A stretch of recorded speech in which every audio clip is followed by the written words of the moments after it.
Class 7 का, ठीक है। और इस टाइम का अलाउ जो है आपका 75 मिनट है। टोटल मार्क्स की हम लोग बात करें तो ये है आपका 40 मिनट।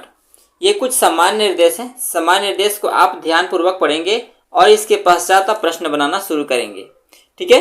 तो हम लोग डायरेक्ट चलते हैं प्रश्न पर, और प्रश्न क्या कहता है उसके बारे में हम लोग चर्चा करते हैं। प्रश्न कहता है कि 7xy का समान पद निम्न में से कौन सा है, ठीक है। समान पद कहने का मतलब है कि इसी के जैसा आपको पद सर्च करना है, खोज करना है, ठीक है। तो यहाँ पर देखिए ये जो है आपका xy के रूप में है, यहाँ पर भी xy के रूप में है, ठीक है। तो ये xy है, ये भी xy है।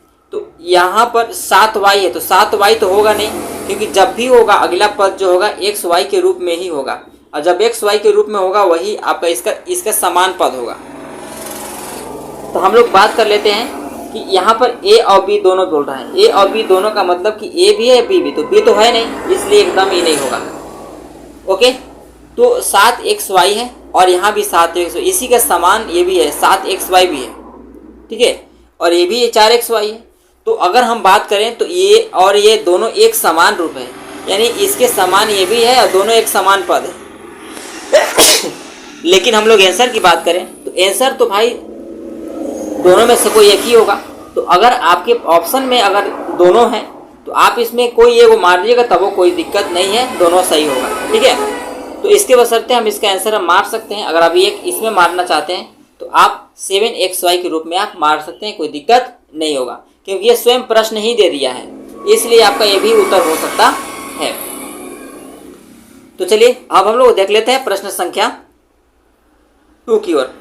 प्रश्न संख्या 2 क्या कहता है, इसमें कहता है कि निम्न में से कौन सा द्विपदी है। द्विपदी का मतलब उसमें xy के प्लस माइनस के रूप में हमारा 2 पद होना चाहिए, मतलब जो प्रश्न रहेगा उसमें 2 पद होना चाहिए। ओके, तो यहाँ पर देख रहे हैं कि ये एक पद है, ये होगा नहीं, ये 2 पद है, 1 2, ये 3 पद, 1 2 3 पद, ये सिर्फ एक पद है, ये नहीं होगा, ये नहीं होगा। यानी इसका जो राइट आंसर होगा आपका, ये होगा आपका राइट आंसर, ये बी नंबर है ना। यानी बी नंबर जो है ये द्विपद में है, ठीक है। यानी 3x प्लस y जो होगा ये द्विपद के रूप में आपका राइट आंसर होगा। ओके, इसी तरह से हम लोग प्रश्न संख्या बात कर लेते हैं 3 की। अब प्रश्न संख्या 3 क्या कहता है कि -5x² में संख्यात्मक गुणांक क्या होता है। मतलब कि वेरिएबल नंबर के साथ जिस संख्या से गुणा किया जाता है उसको संख्यात्मक मान बोलते हैं। वेरिएबल नंबर जैसे x हो गया, y हो गया, z हो गया, x y z हो गया, ये सब जो है आपका वेरिएबल नंबर है। ओके, तो हम बात कर लेते हैं कि जब ये वेरिएबल नंबर है तो हम देखेंगे -5x² y है, तो यहाँ पर ये जो x² y जो है ये वेरिएबल नंबर है, इसके साथ किससे गुना किया गया है, तो आप कहेंगे इसके साथ जो है आपका गुना किया गया है ये 5 से, यानी इसका answer -5 is the right answer, यानी -5 इज द राइट आंसर होगा। ओके, यानी इसका आंसर जो होगा आपका डी होगा। उसी तरह से हम लेते हैं प्रश्न संख्या 4 की ओर। अब प्रश्न संख्या 4 क्या कहता है, 4m + 3n को जोड़ने पर क्या प्राप्त होगा। यानी जब हम 4m को और 3n को जब हम जोड़ेंगे तो क्या प्राप्त होगा। तो इसमें कुछ प्राप्ति m में है कि n है, तो ये दोनों तो जुटने की बात नहीं है, दोनों जुटेगा नहीं, यानी इसको जस के तस ही यह आंसर होगा, ठीक है। तो ये होगा नहीं, ये होगा नहीं, ये भी नहीं होगा, इसका आंसर ये राइट होगा, यानी D is the right answer. यानी 4 का आंसर जो होगा आपका डी राइट आंसर होगा। ओके, उसी तरह से हम लोग प्रश्न संख्या बात कर लेते हैं 5 की। अब 5 में क्या कहता है, इतना का हमको मान निकालना है, तो इसके लिए हम क्या करेंगे, यहाँ a के जगह पर कितना रखना है -2, अब b के जगह पर 2 रखना है। तो ये क्यू है, ए क्यू में -2 का क्यू करेंगे, यहाँ पर -2 का क्यू करेंगे, इसके बाद माइनस प्लस फिर 2 का क्यू करेंगे, एगो -2 का क्यू होगा, एगो 2 का क्यू होगा, क्योंकि a का मान -2 है और b का मान 2 है। इस तरह से हम यहाँ लिख दिए 2, -2 का क्यू आपका होता है -8, ओके, और -2 का क्यू होता है यहाँ पर 8, है ना। इस तरह से हम बटा 2 कर दिए, 8 और 8 जोड़ेंगे तो कितना होगा, 8 8 जोड़ेंगे तो मेरा होता है -16, और -16 में जब 2 से भाग देंगे तो 2 8 16, यानी -8 इज द राइट आंसर। यानी इसका आंसर जो होगा आपका ये होगा। ओके, यानी प्रश्न संख्या 5 का जो आंसर होगा आपका -8 होगा, है ना। उसी तरह से हम लोग बात कर लेते हैं कि यहाँ पर प्रश्न संख्या 6 क्या कहता है। प्रश्न संख्या 6 देखते हैं। समीकरण n + 5 = 9 है, यानी हमको n का मान निकालना है। तो n का मान निकालने के लिए हम क्या करेंगे, n = 19, ये है प्लस में, इधर होगा माइनस में, क्या होगा यार, माइनस में, यानी n = हो गया मात्र 14, यानी n का मान कितना आएगा, 14 आएगा। ओके, तो यहाँ पर हम देख पा रहे हैं कि ये तो होगा नहीं, ये भी नहीं होगा, ये भी नहीं होगा, यानी जो डी नंबर आपको यहाँ पर दिख रहा है, डी नंबर जो ये आपको दिख रहा है, यही आपका राइट आंसर होगा, यानी 14 आया, यानी इसका आंसर जो होगा ये 14 आंसर राइट होगा। ओके, यानी D is the right answer. Next प्रश्न की हम लोग बात कर लेते हैं। प्रश्न संख्या 7। प्रश्न संख्या 7 क्या कहता है कि y के दोगुने में, यानी y के दोगुने मतलब 2 से y में गुना कर देना है। y के दोगुने में अगर हम 3 घटाते हैं तो हमको 9 प्राप्त होता है।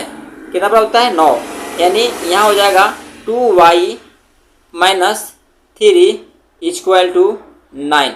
ये हमारा समीकरण, इसका समीकरण रूप है। क्या समीकरण रूप है भाई, तो 2y - 3 = 9, तो 2y - 3 = 9 is the right answer. ये आपका गलत होगा, ये भी गलत होगा, ये भी गलत होगा, यानी जो प्रश्न संख्या 7 का जो राइट आंसर होगा वो आपका ये 2y - 3 = 9 is the right answer. Okay, यानी ए इज द राइट आंसर होगा। हम लोग नेक्स्ट प्रश्न की बात करते हैं। नेक्स्ट प्रश्न क्या कहता है, इसमें x का वैल्यू फाइंड करना है। अब x का वैल्यू कैसे फाइंड होगा, जैसे यहाँ पर 5x हुआ -3 हुआ बराबर, यहाँ पर मेरा यहाँ पर कितना है 3x + 7। अब यहाँ पर चर संख्या को एक दिन करते हैं और अचर वाला के एक दिन, यानी वेरिएबल नंबर को वेरिएबल नंबर दें और नॉन वेरिएबल को नॉन वेरिएबल दें। क्या करेंगे यहाँ पर, यहाँ हम करेंगे 5x, फिर माइनस करेंगे 3x बराबर, यहाँ पर करेंगे 7, ये हो जाएगा माइनस तो हो जाएगा प्लस, यानी 3, यानी यहाँ हो जाएगा 2x 7 3 = 10, यानी x 5 से जब भी कटेगा 5 बार में x 2 से, तो यहाँ बचेगा x = 5। यानी हम बात कर लेते हैं आंसर की, तो इसका जो आंसर होगा आपका x = 5 is the right answer. ठीक है, तो इसमें ऑप्शन में हम देखेंगे कि x का मान 2 तो होगा नहीं, और x का मान 3 भी नहीं होगा, x का मान 5 होगा। ठीक है, तो ये 5 is the right answer. Okay, next प्रश्न की हम लोग बात करें तो ये है आपका समीकरण। तो कौन सा समीकरण सही है उसकी हम लोग को जांच करना है, गणना करना है। तो साथियों आपको बता दें कि जो समीकरण की जांच करने का तरीका है कि समीकरण में एक इक्वल टू होना चाहिए, यानी बराबर होना चाहिए, एक या तो प्लस होना चाहिए या तो एक माइनस होना चाहिए। ठीक है, तब जाकर वह जो है आपका समीकरण कहलाएगा, है ना। या तो प्लस होना चाहिए या माइनस होना चाहिए, प्लस माइनस के रूप में होना चाहिए, और उसमें एक बराबर होना चाहिए। तो हम देख रहे हैं कि इसमें बराबर का चिन्ह नहीं है तो ये समीकरण नहीं है, इसमें बराबर का चिन्ह नहीं है तो ये भी समीकरण नहीं है। ठीक है, तो ये देखिए इसमें बराबर का चिन्ह है, प्लस भी है, यानी ये समीकरण है। और यहाँ पर सभी समीकरण है नहीं, सभी समीकरण नहीं है। एक बात और कि जो भी समीकरण में है, समीकरण में आपको एक वेरिएबल नंबर जरूर होना चाहिए। ठीक है, एक वेरिएबल नंबर जिसको VN बोलते हैं, वेरिएबल नंबर जरूर होना चाहिए XYZ के रूप में, चाहे जो भी नंबर हो। ठीक है, ओके, तो ये है आपका प्रश्न, जो 9 प्रश्न का जो उत्तर होगा आपका ये होगा। ओके, नेक्स्ट प्रश्न की हम लोग बात कर लें तो दो सम संख्याओं का जोड़ 10 है तो वह संख्या क्या है, मतलब दोनों संख्या सम आना चाहिए। आप यहाँ पर देख पा रहे होंगे कि दो लगातार सम संख्या आना चाहिए, मतलब लगातार सम संख्या। तो दो के बाद 8 है। आप यहाँ पर ध्यान देंगे कि जब 2 के बाद 8 है तो बीच में एक 6 भी सम संख्या आ रहा है, इसलिए नहीं होगा, क्योंकि बीच में भी 4 आ रहा है, 6 आ रहा है। ओके, इस तरह से हम देखते हैं तो ये तो होगा नहीं। 3 के बाद 7, तो इसमें एक विषम संख्या आ गई, ये नहीं होगा, ये भी नहीं होगा, तो इसका आंसर राइट होगा, क्योंकि 4 के बाद 6 ही एक ऐसा संख्या है जो कि लगातार विषम संख्या है, और दोनों का जब हम जोड़ करते हैं तो मेरा आता है 10। ओके, तो उम्मीद है ये समझ में आ गया होगा। अब हम लोग चलते हैं सेक्शन बी की ओर, और सेक्शन बी क्या कहता है, प्रश्न को ध्यानपूर्वक समझेंगे आप। ये है आपका सेक्शन बी। अब यहाँ पर एक त्रिपदी व्यंजक का उदाहरण बताना है। क्या? त्रिपदी व्यंजक का उदाहरण बताना है। इससे पहले आपको बता दूं कि सेक्शन बी में आपको 5 क्वेश्चन रहेंगे, ठीक है, और एक क्वेश्चन आपको 4 नंबर का रहेगा, एक क्वेश्चन 4 नंबर का, यानी 5 क्वेश्चन जो है आपका टोटल 20 नंबर का रहेगा। इसलिए आपको सेक्शन बी को छोड़ना नहीं है, आपको इसको बढ़िया से ध्यानपूर्वक समझना है और उसको सोल्व करने की कोशिश करना है। प्रश्न संख्या 11 की, तो करें कि एक त्रिपदी व्यंजक का उदाहरण देना है, मात्र एक ही बोला है, तो हम क्या करेंगे, एक त्रिपदी, इसका मतलब हुआ कि 3 पद होना चाहिए, मतलब प्लस माइनस के रूप में उसमें 3 नंबर होना चाहिए, ठीक है, उसमें एक कोई वेरिएबल नंबर होना चाहिए, और नॉन वेरिएबल नंबर को मिला करके हम त्रिपदी एक व्यंजक प्राप्त करते हैं। जैसे कि यहाँ पर देख सकते हैं, ये हुआ x प्लस वाई प्लस 1, ये हुआ आपका त्रिपदी, क्योंकि 1 2 3 ये 3 पद हुआ। इसी के तरह अगर और दूसरा एग्जाम्पल की बात कर लेते हैं, तो ये 2x plus Y plus Z, ये भी आपका त्रिपदी है ना? क्या है? यह भी आपका त्रिपदी है, मतलब प्लस माइनस के रूप में आपको 3 पद की संख्या आपको लिखना है। इसमें भी जैसे कि एक और हो सकता है, x 2x minus y plus 3, ये भी आपका त्रिपद में है। अगर इसकी जगह पर वाई स्क्वायर रहेगा तब वो आपका त्रिपद में ही है, ठीक है। तो इसमें से आप कोई एक ऑप्शन, इसमें से आप कोई एक लिख सकते हैं, कोई दिक्कत नहीं होगा। नेक्स्ट हम लोग बात कर लेते हैं प्रश्न संख्या 12 की। इसमें जोड़ना है, इसको क्या करना है, जोड़ना है। तो इसको सबसे पहले हम क्या करते हैं, इसको राइट कर लेते हैं, ठीक है, जो दिया है उसको लिख लेते हैं। मतलब यहाँ पर है 4mn, ठीक है, फिर है plus 2n plus 5n minus 3mn, ठीक है। इसके बाद फिर प्लस है आपका mn माइनस 7n। इस तरह से हमने क्या कर लिया, इसको राइट कर लिया। अब हम मिलाएंगे कि mn वाला कै गो है, यहाँ पर भी mn है, यहाँ पर भी mn है, और यहाँ पर भी mn है। तो सबसे पहले हम mn वाला को सॉल्व करते हैं। तो यहाँ पर देखिए आप, यहाँ पर 4 गो mn, यहाँ पर 3 गो mn घटा देना है। तो 4 mn में से 3 mn, तो 1 mn बचा, 1 mn यहाँ, अब 1 mn यहाँ, मतलब कि ये बचा कितना, 1 अब 1 2। इसको हम ऐसे भी हल कर सकते हैं, प्लस वाला का जोड़ करके 4 अब 1 5, 5 mn हुआ, 4 mn अब 1 mn 5 mn हुआ, और 3 mn घटा देंगे तो बचेगा 2 mn। तो यहाँ पर हम लिख सकते हैं 2 mn, ठीक है। आप अपने कॉपी में नोट डाउन करेंगे। और यहाँ पर देखिए ये 2n है, और यहाँ पर भी n है, और यहाँ पर भी n है। तो हम देख रहे हैं कि ये 5 है, 5 mn, तो 5 और 2 प्लस प्लस लगा जोड़ेंगे तो 5 2 7 हो जाएगा, ठीक है। 5 और 2 कितना हो जाएगा, 7n हो जाएगा। और 7n में से अगर 7n को हम घटा देते हैं तो मेरा आंसर आता है 0। कितना आता है, 0। यानी इसका आंसर जो आएगा मात्र कितना, केवल 2mn राइट आंसर होगा, ठीक है। कितना, केवल 2mn राइट आंसर होगा। उम्मीद है ये समझ में आ गया होगा, ठीक है। मुझे कमेंट में बताइएगा आपको वीडियो कैसा लग रहा है। प्रश्न संख्या हम 13 की हम लोग बात करें तो क्या है, a बराबर x plus y minus 1, b बराबर x minus y plus 1, c बराबर y प्लस 1 माइनस 2x हो, तो a b c का मान क्या करना है। मतलब कि गाइस इसको ये सबको क्या करना है, जोड़ना है, ठीक है। तो चलिए हम लोग जोड़ते हैं फट से। तो सबसे पहले हम क्या करेंगे, इसको लिख लेते हैं, ठीक है। यानी x a plus B plus C, यानी हम सबको जोड़ देते हैं। तो सबको जोड़ने के लिए क्या करेंगे, x प्लस वाई माइनस 1, ठीक है। फिर प्लस करेंगे, प्लस बी है तो बी का वैल्यू निकल लिखेंगे, x माइनस वाई प्लस 1। अब सी है तो सी के लिखेंगे प्लस और y हो गया +1 - 2x। ठीक है, इस तरह से हम क्या कर लिए, इन चीज़ों को हमने लिख लिया यहाँ पर। अब हम यहाँ पर कैटेगरी मिलाएंगे, x वाला के साथ मैच कराएंगे और y वाला के साथ मैच कराएंगे। देखिए x और x 2x में से 2x गया, हो गया 0। ठीक है, फिर क्या करेंगे, y हो गया, y में से y गया तो ये तो खत्म, y में से y खत्म हो गया। ओके, और यहाँ बच गया एक y, क्या बच गया, एक मात्र y बचा है, तो सिर्फ हम यहाँ पर लिखेंगे y। ठीक है, एक ही y बचा हुआ है। अब हम क्या करेंगे, नंबर जोड़ते हैं, तो ये -1 से +1 खत्म, बच गया मेरा केवल +1 बचा है। क्या बचा है, केवल यहाँ पर +1 बचा है। अब हम लिखेंगे +1, यानी इसका जो राइट आंसर होगा y + 1 is the right answer. आप अपने कॉपी में नोट डाउन कर लेंगे। ओके, नेक्स्ट प्रश्न की हम लोग बात करें तो प्रश्न संख्या 14।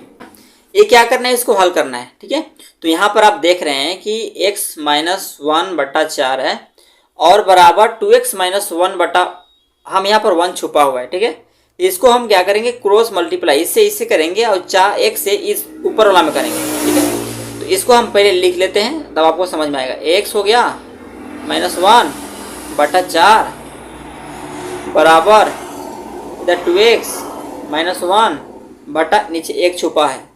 इसको जब हम क्रॉस मल्टीप्लाई करते हैं, जब क्रॉस मल्टीप्लाई इससे इसमें मल्टीप्लाई करेंगे और इससे इसमें करेंगे ना, तो 1 से गुना इतना में करेंगे तो ये मेरा इतना ही रह जाएगा। और जब 4 से ये दोनों में मल्टीप्लाई होगा तो 4 दूना के 8x हो जाएगा, -4 एकम 4 हो जाएगा। और x वाला के एक दिन करेंगे तो यहाँ पर मेरा हो जाएगा, ये हो जाएगा, इधर ये वाला इधर है तो इधर आएगा तो माइनस में 8x होगा। ठीक है, और बराबर करेंगे -4 होगा, इधर आएगा तो हो जाएगा प्लस, कितना होगा, इधर होगा तो इधर होगा प्लस, यानी यहाँ पर -7x = की हम लोग बात करें तो ये हो गया आपका कितना, -3 इज द राइट आंसर। इसके खत्म हो गया है ना, मतलब 7x = 3 आ गया। इस हम बात कर लेते हैं x का वैल्यू, तो x का वैल्यू फाइंड करने के लिए हम क्या करेंगे, यहाँ पर हम ये हो जाएगा 3, ये गुना में है तो जब बराबर की इधर आएगा तो हो जाता है भाग में। ठीक है, x का मान हुआ 3/7। ठीक है, तो ये हुआ आपका राइट आंसर। क्या, ये आपका राइट आंसर हुआ, ये आपका आंसर राइट हुआ। ओके, तो उम्मीद है समझ में आया होगा। नेक्स्ट प्रश्न हम लोग देखते हैं, प्रश्न संख्या 15 की।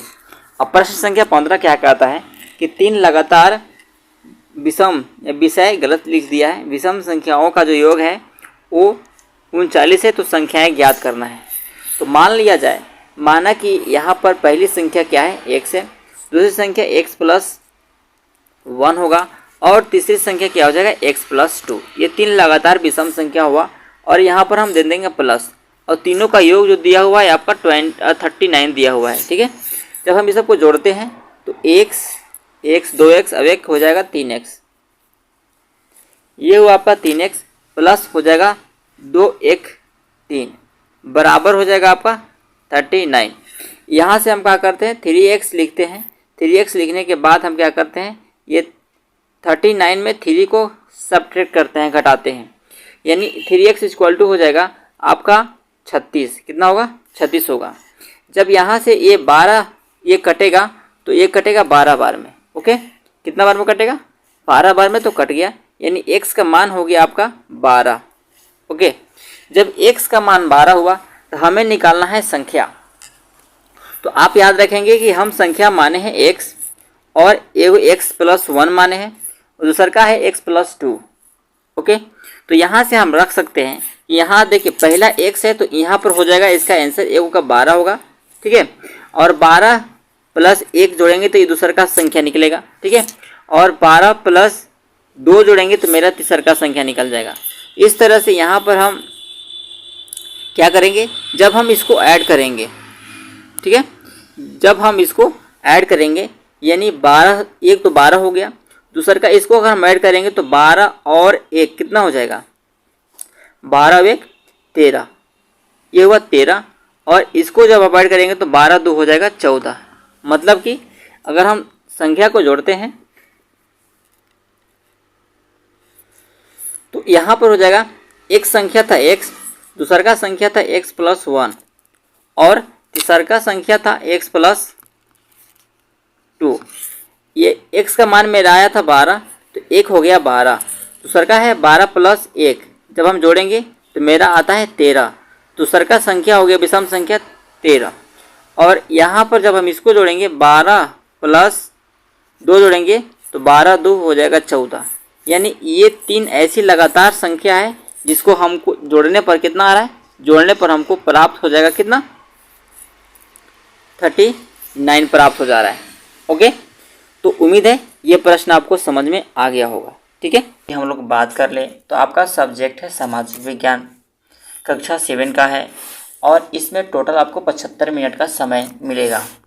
टोटल पूर्णांक की हम लोग बात कर ले तो ये आपका टोटल 40 पूर्णांक है।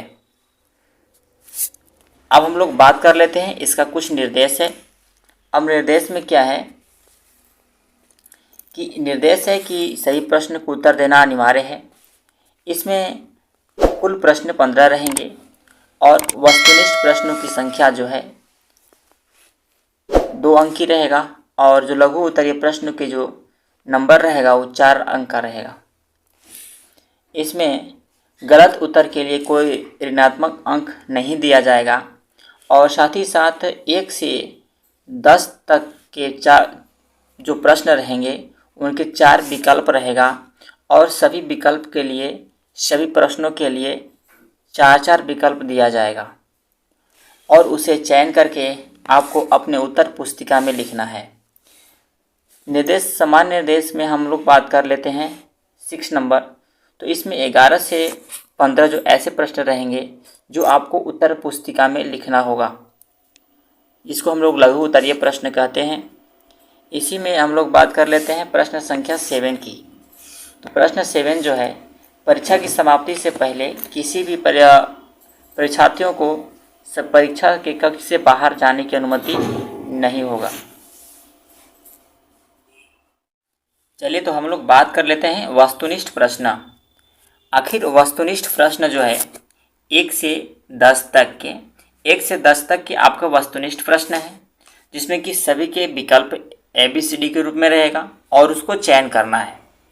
ओके, हम बात कर रहे हैं सेक्शन A की। सेक्शन B में लघु उत्तरीय प्रश्न है। यहाँ पर हम लोग बात कर लेते हैं प्रश्न संख्या फर्स्ट की। तो फर्स्ट क्या कहता है कि चोल राजाओं की राजधानी कहाँ है, कहाँ थी। ठीक है, तंजौर, महिष्मति, चंपा, विराटनगर। तो इसका जो आंसर होगा आपका तंजौर, है ना। तंजौर जो है चोल राजाओं की राजधानी थी। नेक्स्ट प्रश्न हम लोग बात कर लेते हैं प्रश्न संख्या 2 में। तो प्रश्न संख्या 2 जो है आपका, राज राजेश्वर मंदिर का निर्माण किस चोल शासक ने करवाया था। राज राजेश्वर मंदिर का निर्माण किस चोल शासक ने करवाया था। ऑप्शन की हम लोग बात करें तो राजेंद्र चोल, राजा राज चोल प्रथम, गोपाल चोल, इनमें से सभी। तो इसका आंसर आप मुझे कमेंट में देंगे। तो इसका आंसर क्या होगा, इसका आंसर राजा राज चोल होगा। ठीक है, राजा राज चोल प्रथम ने इस राज राजेश्वर मंदिर का निर्माण करवाया था और इसी के नाम पर ये जो राजेश्वर मंदिर का निर्माण जो है इसी के नाम पर ये रखा गया है। ठीक है, यानी राजा राज चोल के नाम पर जो है राज राजेश्वर मंदिर का नाम रखा गया है। चलिए तो नेक्स्ट प्रश्न हम लोग देख लेते हैं। प्रश्न संख्या 3, किस राजवंश के द्वारा कांस्य मूर्तियों को लुप्त मोम तकनीकी से बनाई जाती थी। किस राजवंश के द्वारा जो है कांस्य मूर्तियों को लुप्त मोम तकनीकी से बनाई जाती थी। तो आंसर की हम लोग बात कर लें तो इसका आंसर जो होगा आपका चोल वंश, है ना।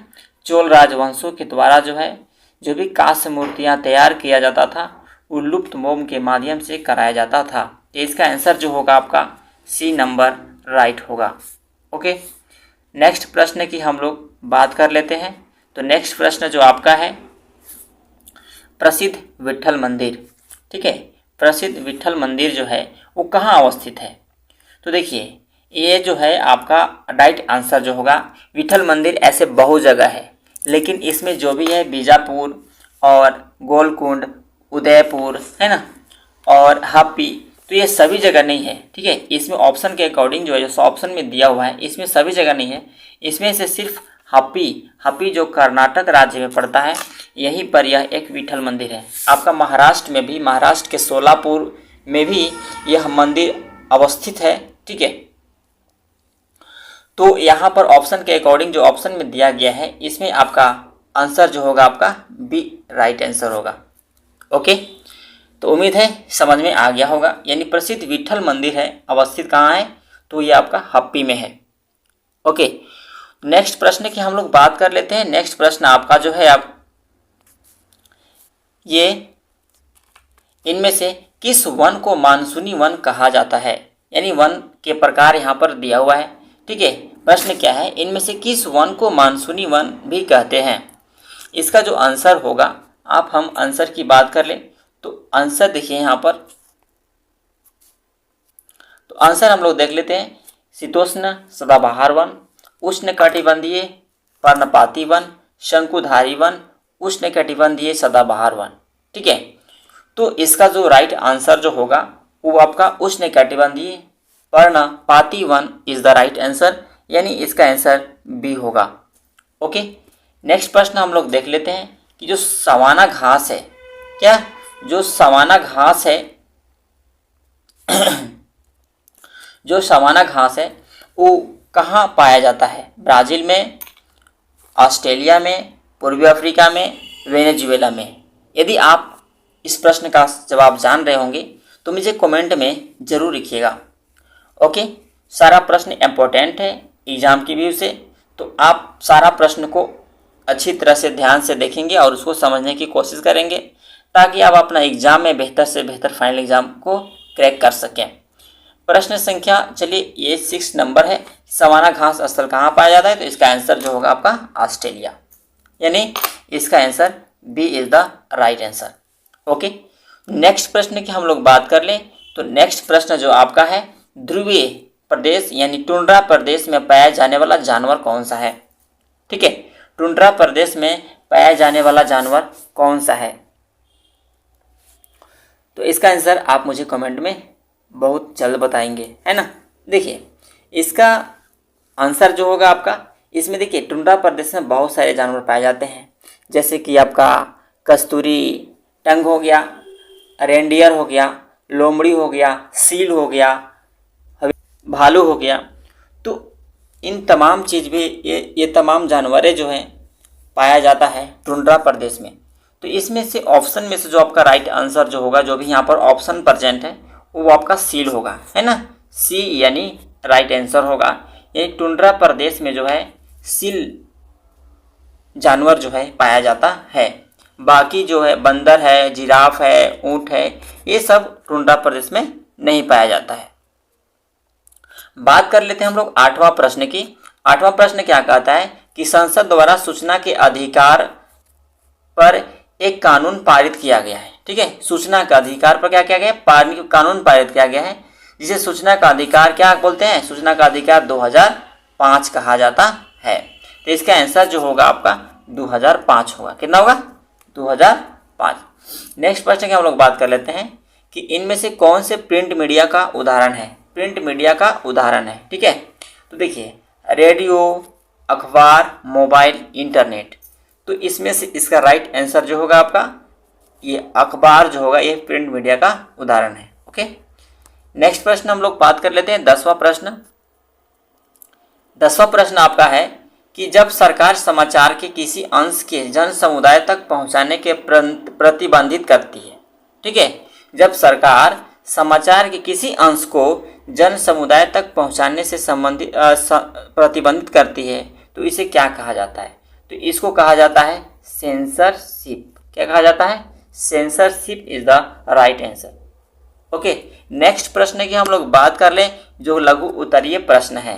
तो लघु उत्तरीय प्रश्न इसमें जो है 5 प्रश्न है और 5 प्रश्न प्रत्येक प्रश्न 4 अंक का यानी 20 अंक का है।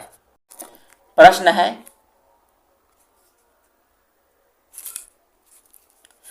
है हप्पी क्यों प्रसिद्ध है? तो हप्पी इसलिए प्रसिद्ध है क्योंकि उस शहर की सबसे मशहूर शहर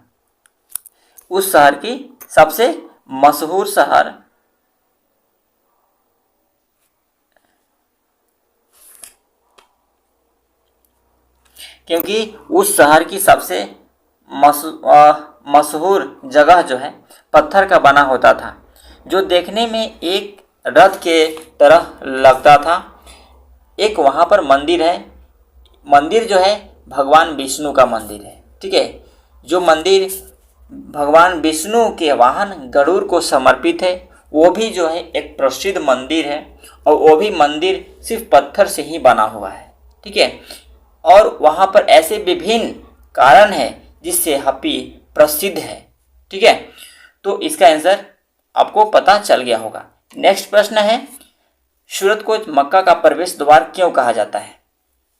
सूरत को जो गुजरात में है, ठीक है, उसको मक्का का प्रवेश द्वार क्यों कहते हैं? आखिर हम काहे कहेंगे उसको मक्का का प्रवेश द्वार? इसलिए क्योंकि बहुत से हज यात्री जहाज से वहीं से रवाना होते थे मक्का जाने के लिए, इसीलिए कहा जाता है सूरत को मक्का का प्रवेश द्वार। 13 नंबर प्रश्न क्या कहता है कि पर्णपाती मानसूनी वन की विशेषता को लिखें, ठीक है। पर्णपाती मानसूनी वन की विशेषता को लिखें। तो इस वन की विशेषता क्या है समझें। इन वनों में पौधे लगभग पूरे वर्ष पर्ण रहित होते हैं, ठीक है। क्या रहते हैं? पर्ण रहित रहते हैं और झाड़ियाँ जैसे लगते हैं। इस वन में खासकर बबूल, बेर, खजूर, खैर ऐसे बहुत सारे पौधे होते हैं, पेड़ पौधे होते हैं जो यहाँ पर विराजमान होते हैं, ठीक है। नेक्स्ट है संचार के कौन कौन से माध्यम है, ठीक है। संचार के कौन कौन से माध्यम है? इसका आंसर होगा कि रेडियो, मीडिया, टेलीविज़न, न्यूज़पेपर, ऐसे बहुत सारे माध्यम हैं जो संचारित एक दूसरे से एक जगह से दूसरे जगह हम अपनी बातों विचारों को आवागमन आदान प्रदान करते हैं, एक दूसरे जगह के बातों विचारों को जानते हैं, जिसके माध्यम से वही संचार का माध्यम है, ठीक है। तो इसका आंसर क्या होगा? इसके answer radio, media, television, newspaper, mobile आदि, ये सब संचार के क्या है? माध्यम है। नेक्स्ट है सूचना का अधिकार अधिनियम 2005 के किन्हीं 2 प्रावधानों को लिखना है। आखिर इसका 2 प्रावधान तो ऐसे बहुत हैं, लेकिन 2 प्रावधान का ही यहाँ पर नाम लिखना है, ठीक है। तो इसमें पहला प्रावधान की हम लोग बात कर लें तो पहला प्रावधान जो है प्रत्येक लोक प्राधिकारी की कार्य प्रणाली में पारदर्शिता और उत्तरदायित्व के संवर्धन, लोक प्राधिकारियों के नियंत्रणाधीन सूचना तक पहुंच सुनिश्चित करना इसका मुख्य कारण है, ठीक है। नागरिकों के सूचना के इसका दूसरा कारण क्या है कि नागरिकों की सूचना के व्यवहारिक शासन पद्धतियों को स्थापित करना, ठीक है। नागरिकों के सूचना के व्यवहारिक शासन पद्धतियों को क्या करना? स्थापित करना। इसका मुख्य रूप से 2 प्रावधान है, ठीक है। इसका प्रावधान और भी है। तो उम्मीद है कि ये क्वेश्चन जो है आपको पूरी तरह से समझ में आ गया होगा। चलिए दोस्तों, तो फिर मिलते हैं नेक्स्ट वीडियो में, और हमें पूरी उम्मीद है कि ये सेशन आपको अच्छा लगा होगा। वीडियो कैसा लगा मुझे कमेंट में ज़रूर बताइएगा।